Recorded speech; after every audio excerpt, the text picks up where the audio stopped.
కళ్యాణి, నాకు ఐడియా వచ్చింది. ఇట్లాగో వాళ్ళ బావ నెంబర్ మన దగ్గరనే ఉంది కదా, ఒకసారి వాళ్ళ బావకు ఫోన్ చేసి కావ్యతో మాట్లాడిపోయమని అడిగితే ఎట్లుంటుంది? దేవుడా, నువ్వు మళ్ళీ ఇంత జరిగినాక కూడా మళ్ళీ వాళ్ళ బావతో మాట్లాడుతూ అంటున్నావు బావా? మరి ఇప్పుడు మనకున్న హోప్ ఒక్కటి వాళ్ళ బావనే కదా, నేను ఉన్న దారిలోనే మూసుకోపోయినాయి. ఇప్పుడు వాళ్ళ బావ సపోర్ట్ చేస్తున్నా కదా, పోయి కావ్యాన్ని కలవగలను. ఇప్పుడు ఇంత అర్జెంట్గా కావ్యతో మాట్లాడాల్సిన అవసరం ఏంటి బావా నీకు? వీలుంటే ఆమెనే ఫోన్ చేస్తుంది కదా, అంటే వాళ్ళ అన్నతో తనుంది అనిపిస్తుంది నీకు?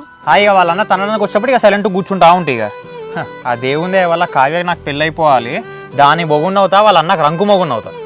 సినిమా డైలాగ్ చాలు కానీ ఇప్పుడు ఏమంటావు? నువ్వు వాళ్ళ బావతో మాట్లాడితే కావ్యని కలుస్తా అనుకుంటున్నావా? ఇంకో ఒక్కసారి కావ్యతో మాట్లాడితే వాళ్ళ ఇంట్లో సిచ్యువేషన్ అంటే అర్థమవుతుంది, దాని తర్వాత ఏం చేయాలో ఆలోచిస్తాను నేను. సరే, నువ్వు మాట్లాడితే ఏదో ఒక రచ్చ అవుతుంది, నువ్వు ఫోన్ చేయి, నేనే మాట్లాడతా.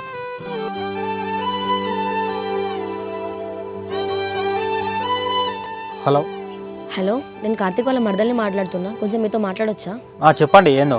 మాకు కొంచెం మీ హెల్ప్ కావాలండి, చేసి పెడతారా మీరు? ఫస్ట్ అది ఏందో చెప్పండి, నాతోనైతే చేస్తా, లేకుంటే లేదు.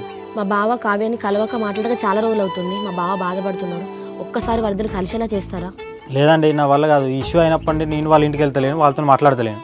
అబ్బా ప్లీజ్ అండి, మీరు అనుకుంటే అవుతుంది. కావ్య కూడా వాళ్ళ ఇంట్లో చాలా టార్చర్ పడుతుందట, ఒక్కసారి ప్లీజ్ ట్రై చేయండి. ఇది ఒకటి అర్థం చేసుకోవాలి, మీరంటే బయట వాళ్ళు కాబట్టి ఎన్ని గొడవలు పడ్డా ఏం కాదు. మేమంటే ఇంట్లో మాకేదైనా రేపు ఇష్యూ అయినా కూడా దీని గురించి బాగా గొడవ అవుతుంది. అర్థం చేసుకొని వేరే దారికి ఏదైనా ఎత్తుకోండి. ప్లీజ్ అండి, మీరు అనుకుంటే ఖచ్చితంగా అవుతుంది. ఒక్కసారి కావ్యని మా బావని కలపండి, మీరు కలిపినట్టు ఎవరికి చెప్పము. నేను ఇళ్ళకి ఇన్వాల్వ్ అయితే మా బాబా మధ్యలో గొడవలు అవుతాయి అండి, చెప్తే అర్థం చేసుకోండి, మీరేనండి. సరే అండి, మీరైతే ఒకసారి కావ్యతో మాట్లాడండి, తను ఖచ్చితంగా కలుస్తా అని చెప్తుంది. సరే అండి, నేను కావ్యతో మాట్లాడిన తర్వాత నీకు ఏ విషయం అనేది చెప్తాను. సరే అండి, ఒకవేళ కావ్య వస్తా అంటే మీరే ఒక మంచి ప్లేస్ చెప్పండి, ఎక్కడ రమ్మంటే అక్కడికి వస్తాం. సరే అండి. బుజ్జి, నువ్వు ఇట్లా ఎందుకు చేస్తానవే? అన్న బాధపడతాడు కదా, మస్తు బాధపడతాడు అన్న.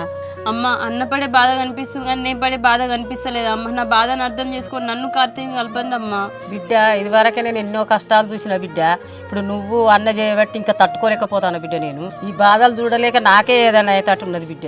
మరి ఎందుకమ్మా అన్నకు అంత పంతం? నేను ఏమైనా ఊర్లో చిల్లరగా తిరిగి అతను లవ్ చేసిన కార్తీక్నే కదా, వాళ్ళ ఫ్యామిలీ చాలా మంచిది, కార్తీక్ కూడా చాలా మంచోడమ్మా.